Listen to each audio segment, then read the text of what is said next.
অভিমান কখনো কখনো মনের গহীনে এমনভাবে জড়িত থাকে যে তা প্রকাশ করলেই যেন আমরা আরও বেশি আঘাত আসে।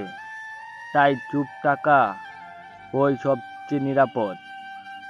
কষ্টের মাঝে যে শান্তি আসে তা কেবল তখনই অনুভব করা যায় যখন আমরা কোনো আশা থাকে না, কেবল অপেক্ষা থাকে এক নতুন সূর্যের জন্য। রাগের পর যে শূন্যতা থেকে যায় তা সারা জীবন মুছে ফেলা যায় না। কখনো কখনো মানুষ সেখানেই হারিয়ে যায় নিজের সাথেই। কখনো কখনো মানুষের সবচেয়ে বড় দুর্বলতা হচ্ছে তার নীরবতা। যখন সে কষ্টে থাকে এবং মুখ খুলতে পারে না।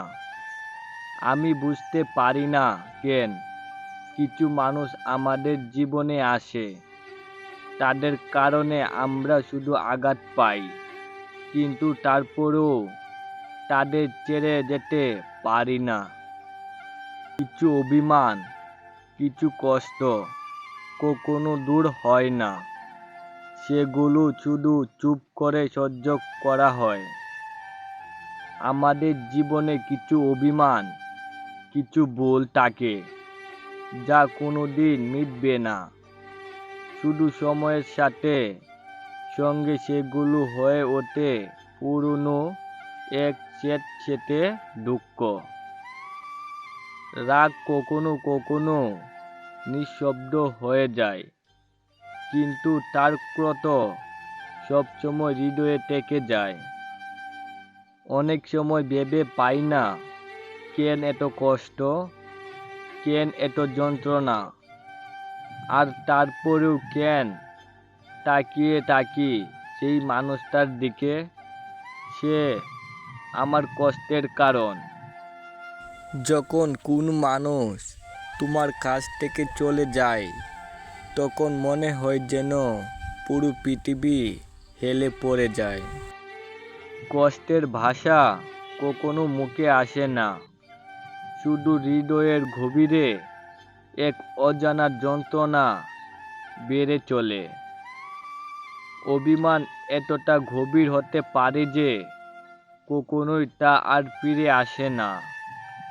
কখনো কখনো মানুষ নিজের কষ্টগুলো শেয়ার করতে চায় না, কারণ তারা জানে কেউ তাদের বুঝবে না।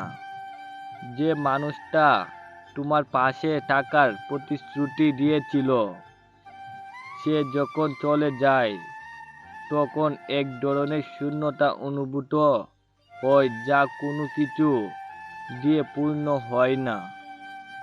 রাগ কেবল মানুষের মনে বসবাস করে না, এটা তার সমস্ত আত্মবিশ্বাস ও আশা ভেঙে দেয়। কিছু সম্পর্ক ত্যাগ করা খুব কঠিন, কিন্তু কখনো কখনো তা ছাড়া আর কোনো পথ থাকে না। মানুষ যখন তোমার বিশ্বাস ভেঙে দেয় তখন একেবারে মনে হয় জীবনটা আর আগের মতো থাকবে না। রাগ কখনো কখনো এতটা তীব্র হয়ে ওঠে যে তা নিজের আত্মবিশ্বাসকেই ধ্বংস করে ফেলে। কিছু কিছু সম্পর্কের কষ্ট ভুলে যাওয়ার মতো নয়, সেগুলো সারা জীবন হৃদয়ের মধ্যে গেঁথে থাকে। তুমি হয়তো চাও না, কিন্তু কখনো কখনো মানুষের মাঝে চলে যাওয়ার দুর্ভাগ্যের কারণ হয়ে দাঁড়ায়। কিছু মানুষ কখনোই বুঝে না তারা যখন চলে যায় তখন তুমি কিভাবে হিংস্র হয়ে পড়ো। অভিমান এমন এক অনুভূতি যা কারো কাছে প্রকাশ করলেও লাভ হয় না, আবার চুপ থাকলেও তা সহজে কমে না। সম্পর্কের শেষের পর যখন কিছুই ঠিক থাকে না তখন উপলব্ধি হয় কিছু কিছু মানুষ শুধু পায়ের নিচে চূর্ণ হয়ে যাওয়ার স্বপ্নের মতো। মানুষ যখন আপনাকে আঘাত দেয় তখন তাদের কাছে ফিরে যাওয়ার চিন্তা করাও এক ধরনের ভুল। ভালোবাসা আর বিশ্বাস ক্ষতি হলে তা কখনো আগের মতো হয়ে উঠতে পারে না। কিছু কষ্ট এতটা গভীর হয় যে শুধু বেঁচে থাকা ছাড়া আর কিছু করার ইচ্ছে থাকে না। অভিমান এক ধরনের ছলনা যা মানুষ নিজের কাছে এনে নিয়ে শেষ পর্যন্ত সবার কাছে ক্ষতি নিয়ে আসে।